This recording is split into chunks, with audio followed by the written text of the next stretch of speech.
All right, let's get to it. Let's go. Presented by Under Armour. Welcome to Light Years. Andy Liu. The Warriors beat the Washington Wizards 123-112. God, the Wizards suck. That's like my main take there. What, saw our old friend Jordan Poole? Kind of the same.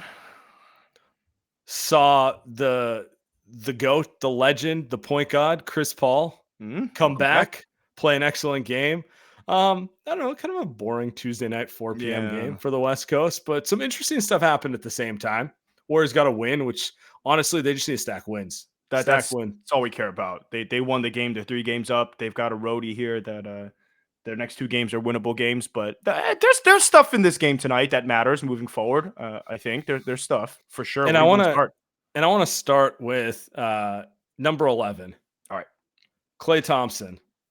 Obviously, he moved to the bench 4 games ago. He's had a couple good bench performances.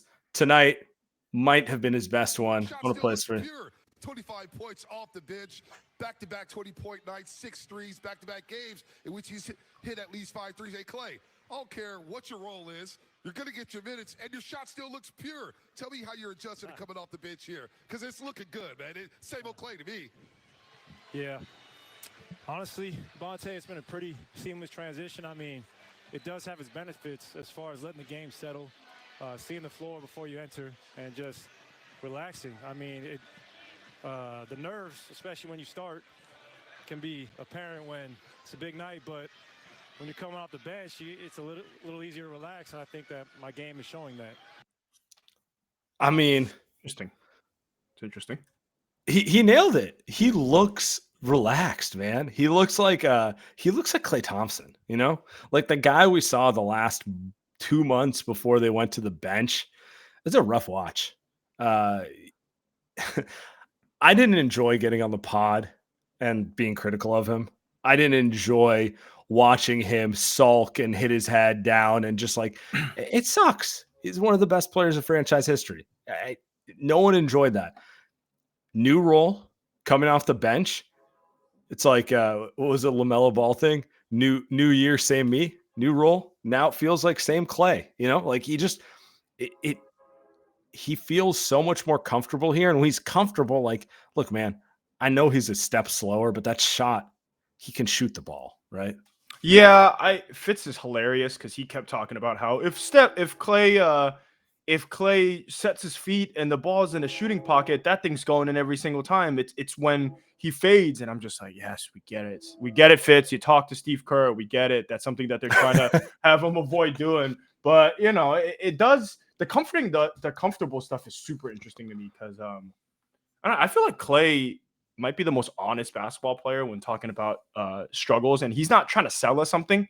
That's the thing about Klay. He's not – everybody's trying to sell us something, man. LeBron's trying to sell me something. Draymond's trying to sell me something. Hell, Steph is trying to sell me something. All these dudes are trying to sell me something. Klay just comes out and he just promo code Light Years. Seriously, it just come out and they just, you know, whatever it is they kind of sell, they're trying to sell. Everything's a PR push. Everything's a rollout. And Klay's kind of just, you know, it's tough. And me coming off the bench, you know, there's not as much pressure. Jeez. So I don't know if that was his best game, but these are the games that I think show how deep this team is. I think. Yeah. And no matter how deep his team is, he's still kind of the guy. Like, he's still kind of the guy that when he goes for 20 plus, you're more often than not going to win a game. And this team now going 12 deep, Sam, tonight with Klay leading the charge. I mean, he was the main reason they came back there in the first quarter. Because let's not forget, for those that missed the game because they were working or whatever, the Warriors went down 10. Yeah, Warriors start. Yeah. Yeah, and it is like, you know, is he the second option? What is he like? I do know. You watch Warrior game, he is the second most feared player on this team. The way the defense reacts to this team, Kuminga might be better. Wiggins might be better. Pods might be, like, all these guys you may think they're better players. They do not make a defense scramble the way Klay Thompson does. And even if he's not in that phase of his career where he's an all-star getting you 25 a night, there's still so much value in just hey, dudes are terrified of Klay because they know what he can do with the ball in his hands. They know what he can do when he shoots the ball. And I don't know. You watch the rest of the Warriors. There's just a limited amount of guys who can do that. So if this is what gets him comfortable and gets him playing a little freer, like that benefits the team big time. I think it balances the team too. I think today's starting lineup didn't really work that well. And part of it just Steph sucking, but I think it balances the team where Klay going up against bench units is just going to be money every single time, every single game. Now you insert Chris Paul, who we'll get to. He's going to get him all the correct looks. So he's more often than not going to be successful. I think the question becomes like, how do you close with him, stuff like that. But games like this tonight, when he's going up against, I'm going to look at this box score because I had no idea what this guy's name was. Omorui, who played 7 minutes. Jared Butler. What is this? What is this stuff? I didn't even know they still had Johnny Davis. He played 8 minutes. Like, what is this, right? Just when you get to throw Klay against those guys, I mean, it is like he's in his prime going up against Nick Stauskas when he dropped 37 in a quarter. Yeah. So, I mean, yeah, for sure. What do we got? Clayton, triple de Clayton con Clayton. Bueno, Klay empezó a calentar la manito, pa. Clayton. What is this? I've never seen this. Clayton ahí. Mira, Klay la quiere tirar. Y Klay la quiere tirar, boludo. Is that Sarge? I'm just kidding. My guy does look like Sarge. That's my guy Pedro, and he's the Argentinian basketball player. And shout out my Argentinians on playback. I thought that was a fun little clip. I just wanted to share it real quick. Comments agree with me. He does have a Dario vibe. I'll give him that. Anyway, I'm not talking Dario tonight, by the way. It's not relevant. Anyway, okay. So Klay got going, and I feel like the two other stories of the game we really want to get to are Steph and Chris Paul.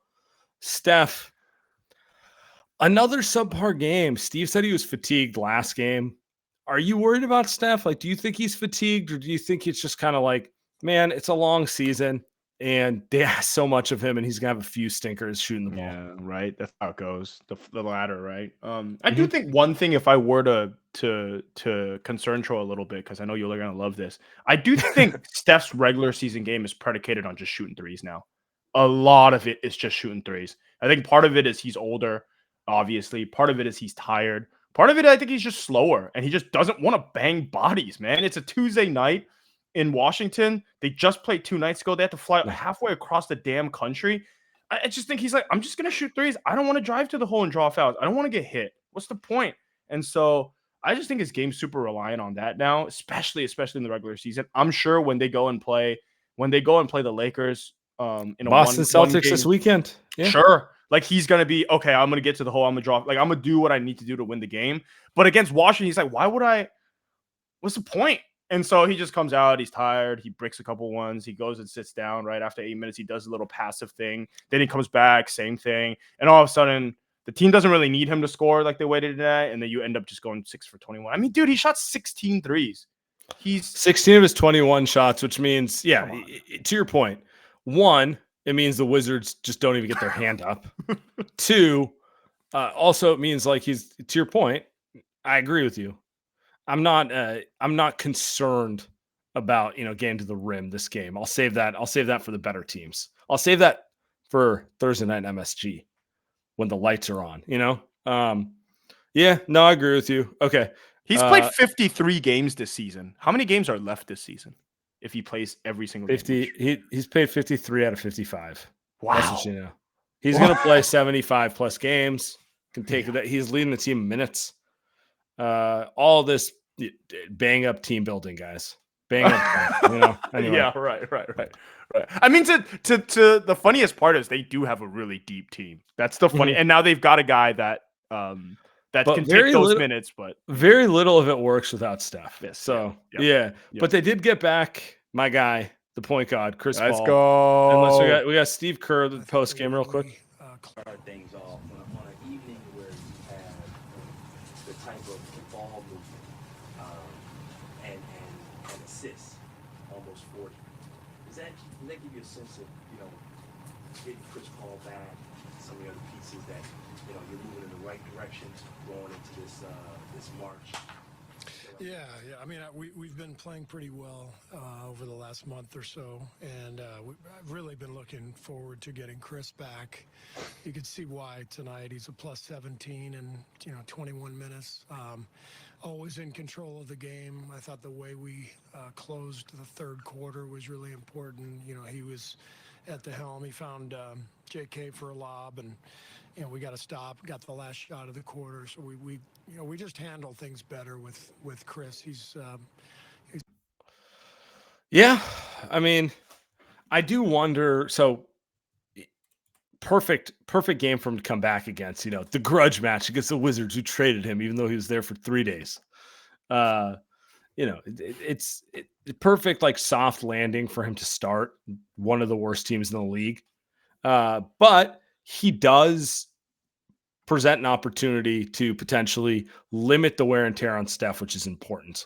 That was kind of the idea behind the signing. If we were going to be rose-colored glasses about it, like maybe he helps Steph play less minutes. You can trust him to just kind of generate wins with a second unit. Steph isn't having to carry the load as much as he needs to, obviously missing that much time. That doesn't happen, but maybe that's a good way to get Steph going, because Chris Paul's nothing if he ain't a smart basketball player who knows how to run a pick and roll and get guys. He's a freaking genius. I mean, dude, I games like tonight, games like tonight, if they didn't have Chris Paul tonight, honestly, I don't maybe they still win. Probably they still win, but they're not going up 20. It's a stressful game, though. It's a way more stressful game. And look, I'm the biggest Chris Paul hater. You guys know I'm the biggest Chris Paul hater, but these are the type of games where it's just if they had just started the season like this, would they just not win 48 to 50 games easy? I mean, it just Chris Paul comes off the bench. He plays 20 minutes. He doesn't close because he's not a closer. But you put him and Pods, who don't turn the ball over. You put him next to Klay, Dario. He makes Dario better because it's Chris Paul. They put him next to TJD, who had an alley-oop dunk on him. And all of a sudden, you're crushing other bench units, and then you have a decent starting lineup if Wiggins comes back at some point. Kuminga plays well. And it's just you're going to run over mediocre to shitty teams.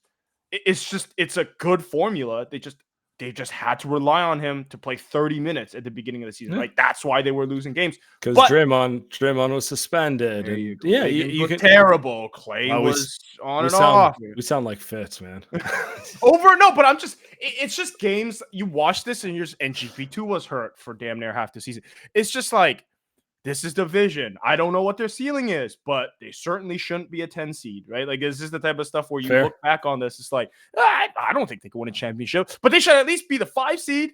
It should have been at least the 5 seed. It's a 50-win team. That's exactly. If Draymond's not doing weird, wannabe Grand Theft Auto stuff on the court, and then Chris Paul doesn't break his hands, and just I don't even know where I was going with it. But I just saw an ad. I kind of want to play Grand Theft Auto again. Is that still a game? Of course it is. It is, but that's probably the last video game I played. When that was still a thing, and then I pretty much checked out on video games. Yeah. You and I are very similar. I don't. And NHL Hits, I think, is the last game I played. Oh, that's a good one. I was more of an NFL Blitz guy. NFL Blitz is good. Play that too. Yeah. NBA Street. Yes. High school. Yeah.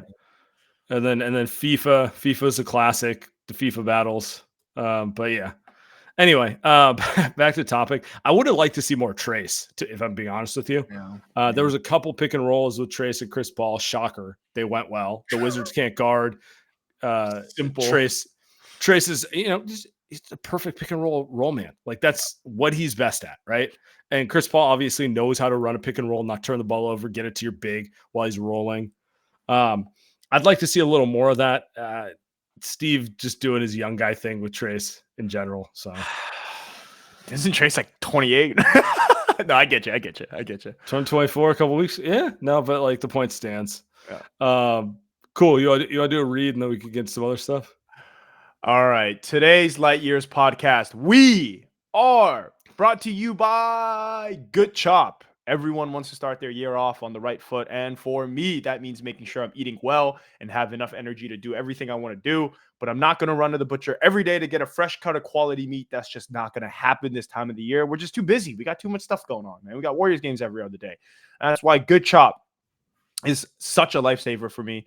Good Chop offers fully customizable boxes of high quality meat and seafood delivered to your door on your schedule. The products are vacuum sealed and frozen at peak freshness so that you can stock your freezer and cook when you want.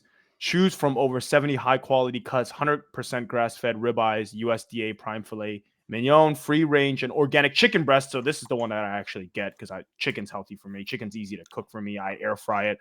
This is great because sometimes if you get bad meat, you put it in the air fryer, huh? We're gonna have to talk air fryer. I am an air fryer. Look, I'm a bad cook. This is why Good Chop is good for me, right? Like it's good meat, it's high quality. I get it. I don't gotta worry about like doing all this stuff to the meat to make it like whatever, right? I don't gotta worry about that. It just comes ready to roll.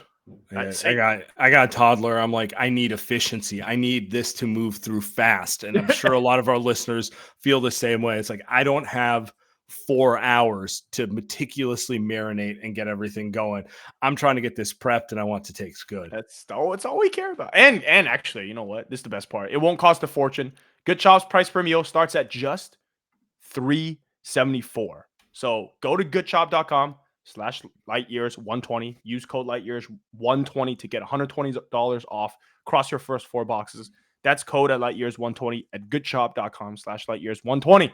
for $120 off. Goodchop.com/lightyears120. Code lightyears120. Wow. Good Chop, code lightyears120. Guys, some good meat. Just go with that. Goodchop.com, code lightyears120. Go. We got another game on Thursday. Warriors going to MSG, which is always special.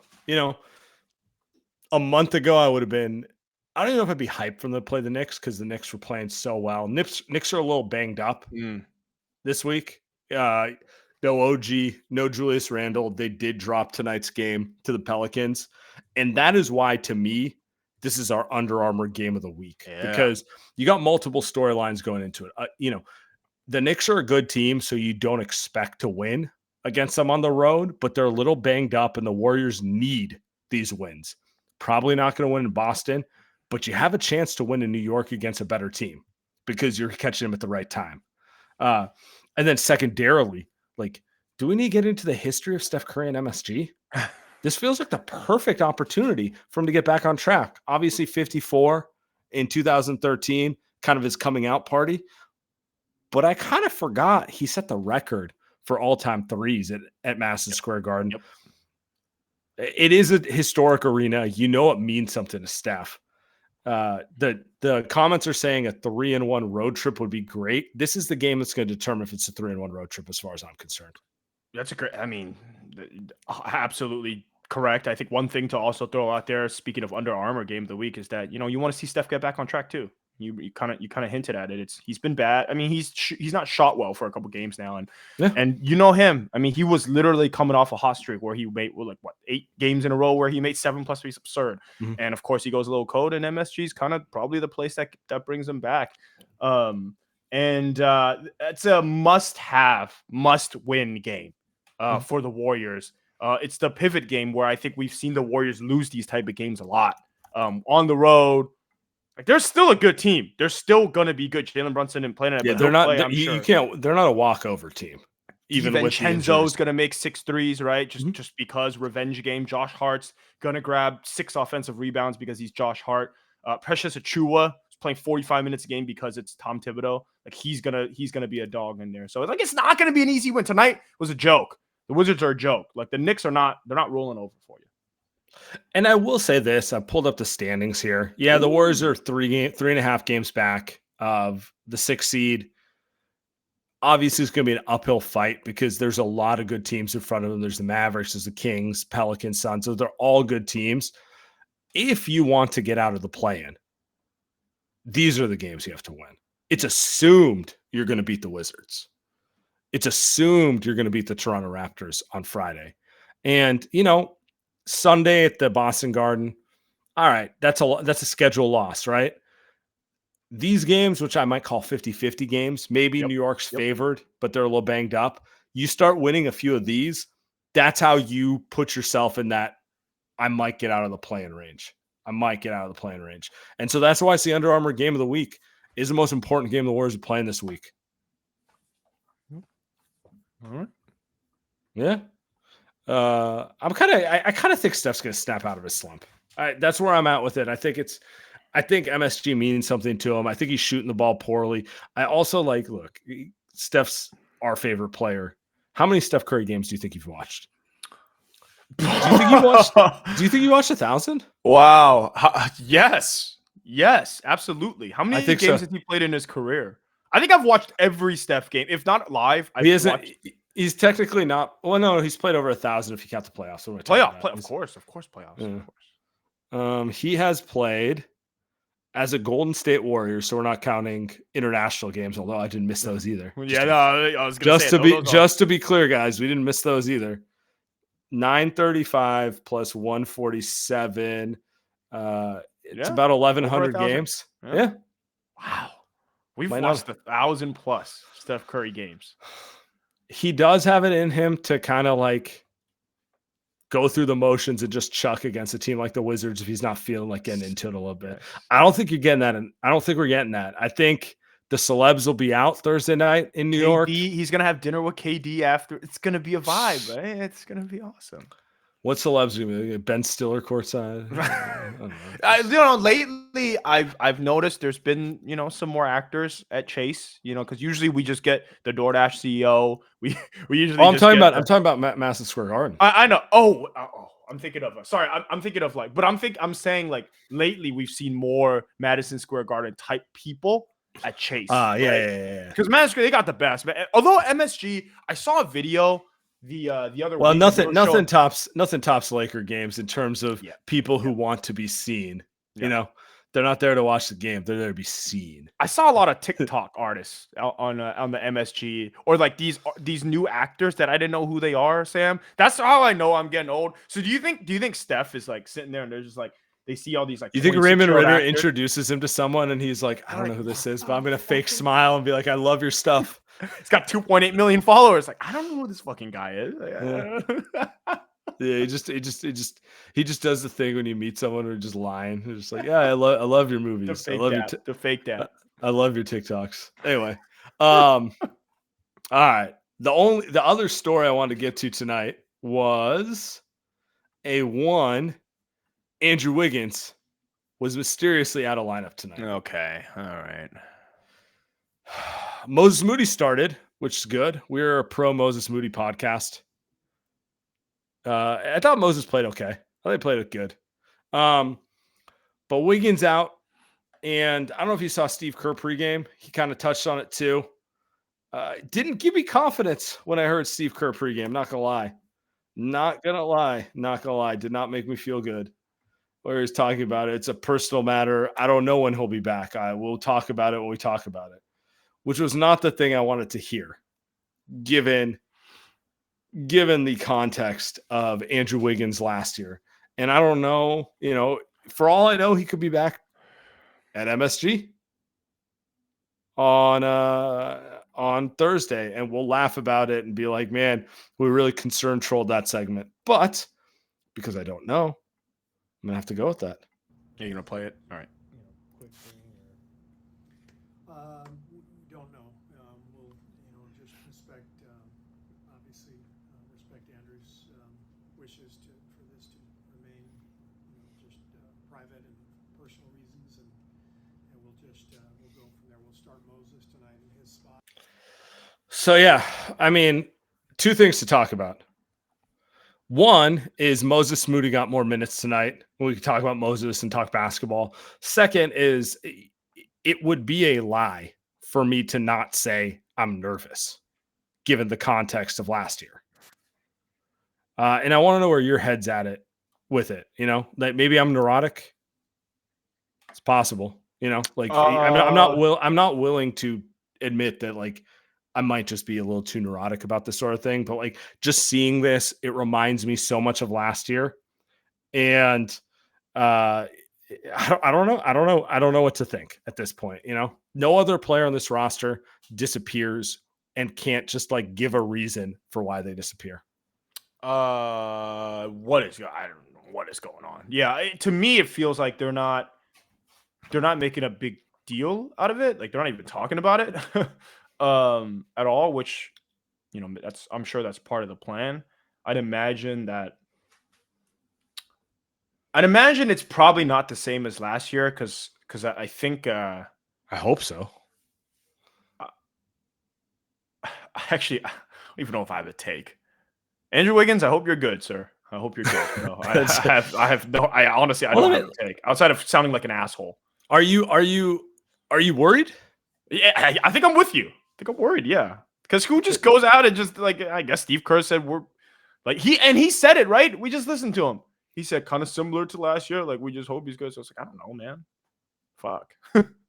Guess he's good. But how am I supposed to like be sensitive or feel bad for a guy when we don't know what's going on? So it's like, I don't know. I don't feel bad for the guy. I don't know what the hell's going on. Y'all not gonna tell me, so I'm not gonna feel bad for the guy. So show up or don't fucking show up.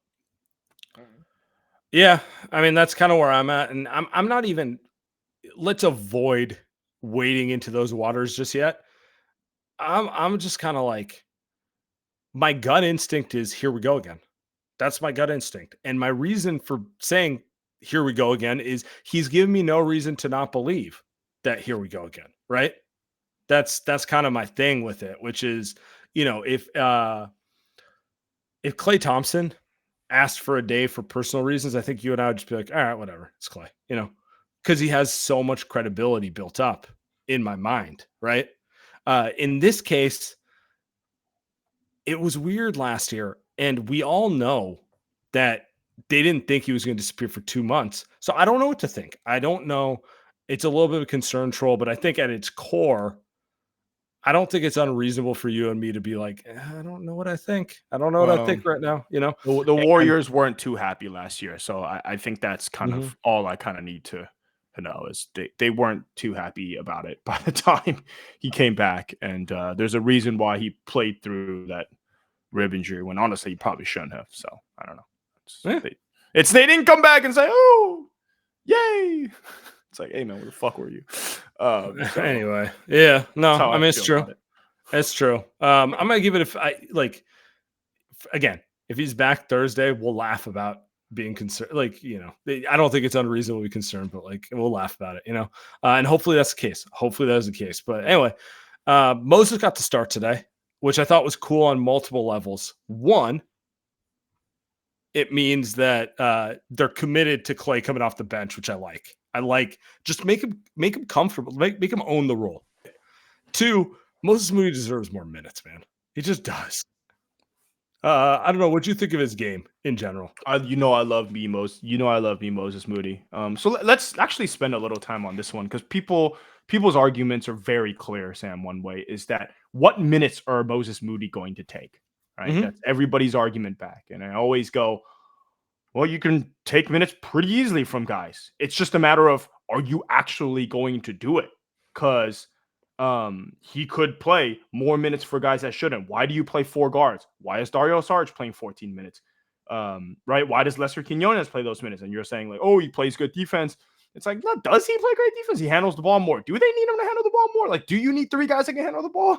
Right? Like, maybe that's an indication of your offense that you need so many guys to handle the ball when Moses Moody does so many things well. Now, is he elite at certain things? No, but neither are these guys that that are playing above him, right?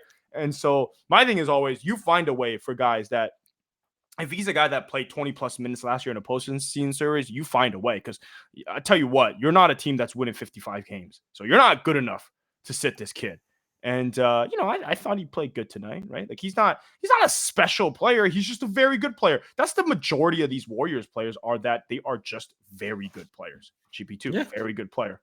Moses Moody, very good player. Chris Paul, very good player. None of these guys are superstars. That does make Steve Kerr's job hard, is that like he kind of does have to pick the right guys to play every game, and it is hard. It is hard, but at the same time, I'm looking at minutes right now. I'm looking at Sarge for 14 minutes. I'm looking at Pods who play like some of these, like there are minutes there. Just Pods didn't play enough minutes as far as plus 14 tonight. Pods might be the anyway. Yeah.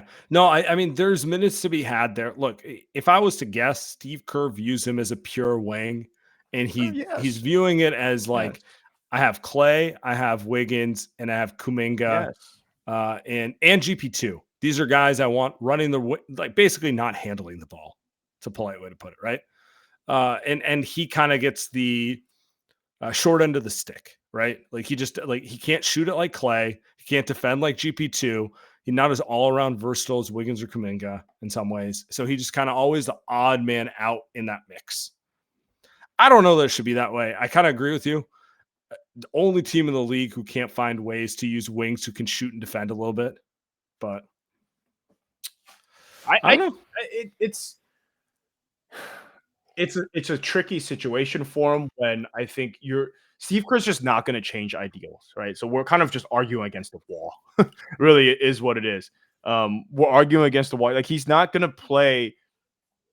Like let's say, put this for example, like Steph, Draymond, then you get Kuminga, Wiggins, and Moody. Like those are 3 wing guys that you'd have a pretty decent defense and you can rebound a little bit, but it's just not going to go with that because he just doesn't want to play with 2 guys that can handle the ball. And you can argue maybe that's possible, but they're just not going to do that. That's why Pod starts.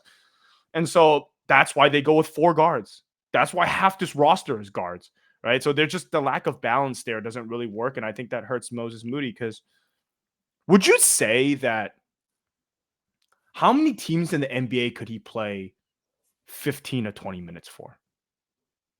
Right. 25, 30. 25. I mean, I think he'd play 15 minutes per game for the Denver Nuggets, to be honest with you. And they're as far as like, I think it's Denver's title to lose. Yeah. Correct. They're the best all-around team when they lock in. Like that was what kind of was disheartening about the last game where I'm like, damn, that's what it's like to be on the other side of that, like because that felt like some Warrior shit where they're like, this is cute, good job. All right, we're going to take it to another level and you cannot match it, right? Yep. Anyway, different conversation. I think they could use him because his skill sets are complementary to everyone, right?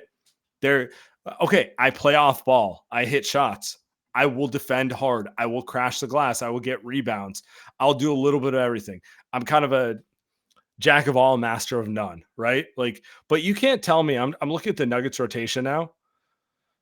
Christian Braun, probably a little better than him. I don't know. They're playing guys like, I mean, like right, yeah. Who's like exactly like they don't really have a deep rotation. Justin Holiday kind of sucks, Yeah. Julian Strother, I kind of like him in 2 years, like, and that's probably the best team in the league right now. Well, like the Boston Celtics, is he a better player than Sam Hauser, who plays 20 minutes a game? Yeah. Why could they not use him off the bench? Right. Yeah. So I don't know. I mean, it kind of speaks to the Warriors' point where they're deceptively deep with good players, but the high end is not as good as it used to be, where it's like, Steph and Draymond's Draymond, but like Kuminga's still figuring it out, even though he's been playing phenomenal. And like the Wizards let's talk Kuminga for a second. Like the Wizards are the type of team where I'm like, yeah, dude, you should own them because you're that good. And he does own them. He's that dominant against them. And then you see him against Denver and it's like, all right, there's work to be done for you to get to that level. But like ultimately, I love seeing him just own these type of matchups and just remind everyone it's like, Kyle Kuzma's not that much better. I can play with this type of player. Yeah. It's been a while since we've seen it. I think part of this team when they transition back to Steph and Draymond heavy offense, I do think Kuminga it's hard for him to figure out like what exactly he needs to do because he's not an innate fill in the pieces role scoring type of guy, right? I think he innately is work through me offensively. Let me get the rock. Let me kind of ISO. Let me post up. Let me do a drive here and a drive there. He's not I'm a cut to the rim. Like he's less so that guy. And I think he's figuring out how to play next to Draymond and Steph. I think more often than not, it's kind of been why he's been benched is he doesn't know how to do that. But I think he is figuring it out a lot better now because I think he's a tweener where I don't know if he's ever going to be like that guy where you can give him the ball every time. But he is figuring out how about me being the second and third option? How about me? I can get my post up ISO mid range, which he made a few. I can get to the hole, but I can also cut and also screen and play more like the Warrior style. They need him to be, I think, who he is innately. But I think for the team to be best, they need him to be both. They need Kuminga to play the ISO style. They need him to play the Warrior style. And I think that's where I think should probably like me, for example, should probably give him more credit because he is young and he's trying to figure that stuff out.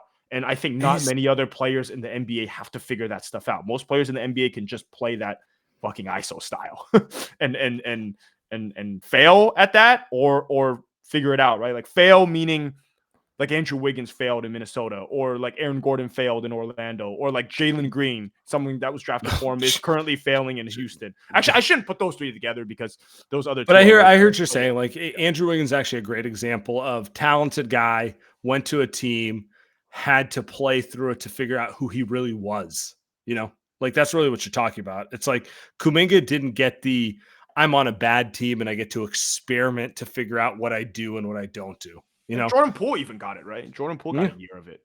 Mm-hmm.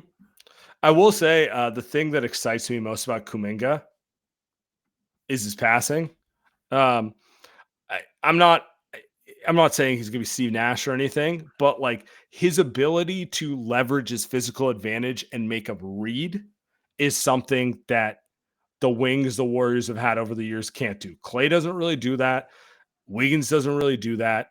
Kelly Oubre never did that. God, okay, you know what I'm saying? Like he's kind of like a drive and kick athletic wing. And that's something they haven't had. Like, obviously we know he can put the ball in the hole when he's going to the rim, but making that second read when the help comes, kicking to corners, that's the kind of player they haven't had in a long time. 5 assists tonight. He's